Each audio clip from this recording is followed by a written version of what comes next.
Welcome to IronHand Tech. Every year, over 50 million tons of glass are produced worldwide, and most of it is used in the beverage and food industries.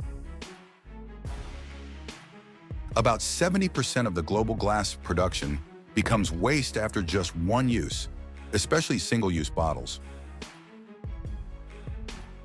In the US alone, more than 12.3 million tons of glass were discarded in 2018, and only about 3.1 million tons, or 25.3%, were recycled.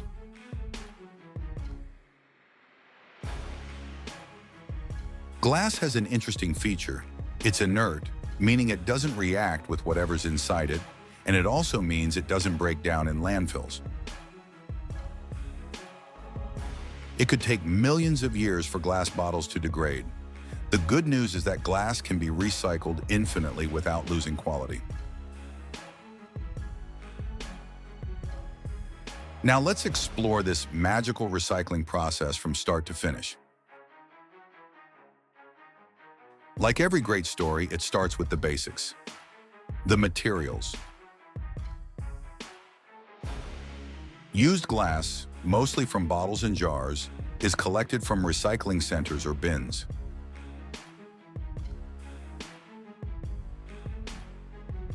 This is the most important step, and it's something every one of us can contribute to: sorting waste.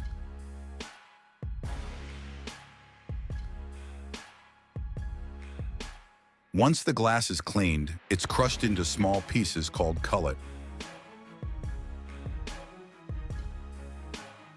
Cullet is the primary material for making new glass. Crushing the glass speeds up the melting process, saves energy, and makes the material easier to handle in the next steps.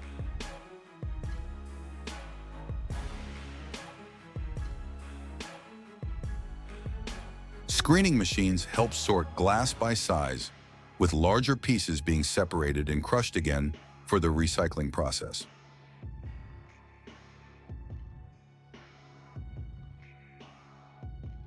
We still have bottle caps mixed in there, so our trusty magnetic separator steps in to remove any metal contaminants.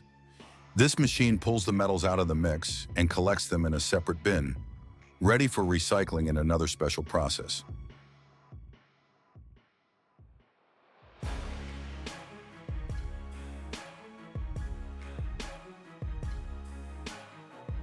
Using cullet in production significantly reduces the need for raw materials and lowers the required melting temperature, saving energy and reducing CO2 emissions. About 1 ton of recycled glass saves up to 315 kilograms of CO2 and 40% energy compared to using new raw materials. The crushed glass is then sent to the dryer. The dryer helps remove moisture and lightweight contaminants like paper, plastic, and dust from the glass.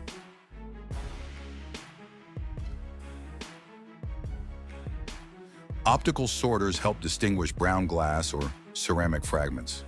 If brown glass gets mixed into the production of clear or green glass, it can alter the color and lower the value of the final product.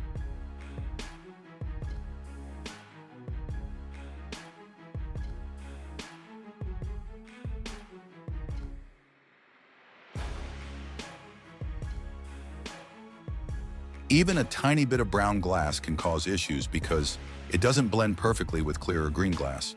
And as for ceramics, they don't melt at the temperature that regular glass does.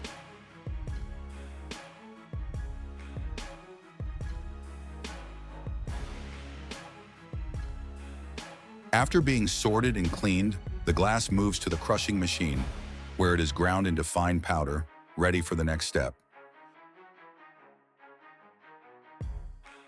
The powdered glass is then mixed with other raw materials to create new glass. The raw materials include silica sand, about 50%, soda ash, and limestone. The ratio of these components can vary depending on the type of glass product being made.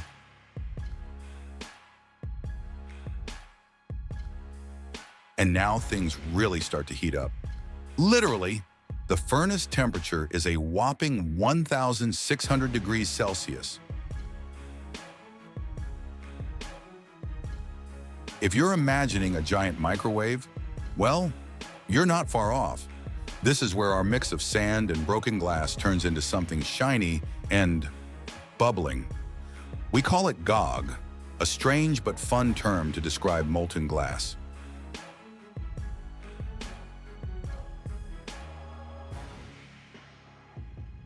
Turning the furnace on and off consumes a lot of energy, so the furnace runs continuously 24/7.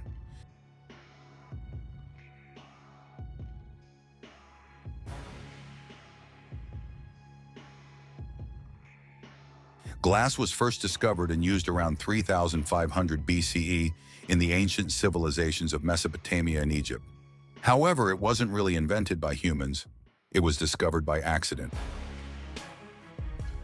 There's a legend that glass was discovered when Phoenician merchants stopped by a beach and used limestone to build a cooking fire. The high heat melted the sand and limestone, accidentally creating glass. Around 50 BCE, the technique of glass blowing was invented in the Syro-Palestinian region, marking a significant milestone in the history of glass. By the 19th and 20th centuries, industrialization and the advent of recycling technology made glass a ubiquitous material, allowing faster and more efficient production. This development made glass a common, widely used product in everyday life.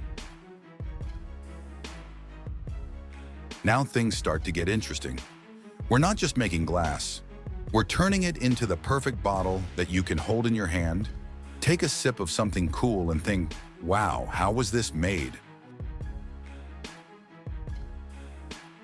And right here, at this moment, molten glass is poured into a mold, air is blown in, and voila, a glass bottle is born. There are two methods to make this happen: blow and blow, or press and blow. The blow and blow method is used for narrow-neck bottles like beer and wine bottles.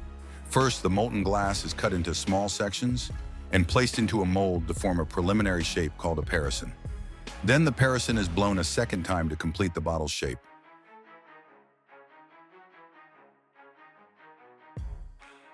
The press and blow method is often used for products with wider necks. Molten glass is pressed into a mold to create the initial shape, and then air is blown in to form the final shape of the bottle.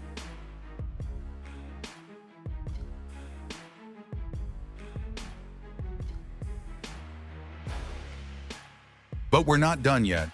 You see, freshly blown glass can't immediately withstand the harshness of the outside world. It needs a little time to recover. Just like we need to rest after a stressful meeting, glass needs to cool down slowly.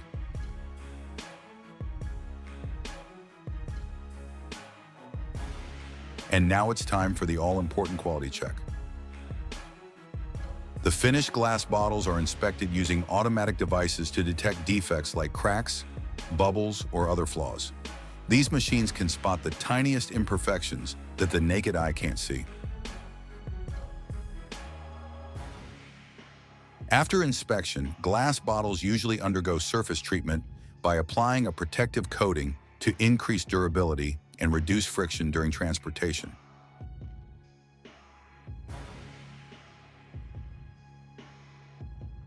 This helps minimize the risk of scratches or breakage during storage and shipping.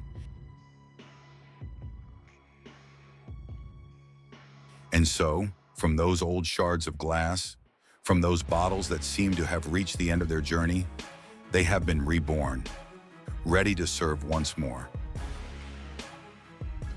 Recycling isn't just about creating something new from the old. It's a journey of sustainability and responsibility, and it all starts with sorting waste, a small act that brings tremendous benefits.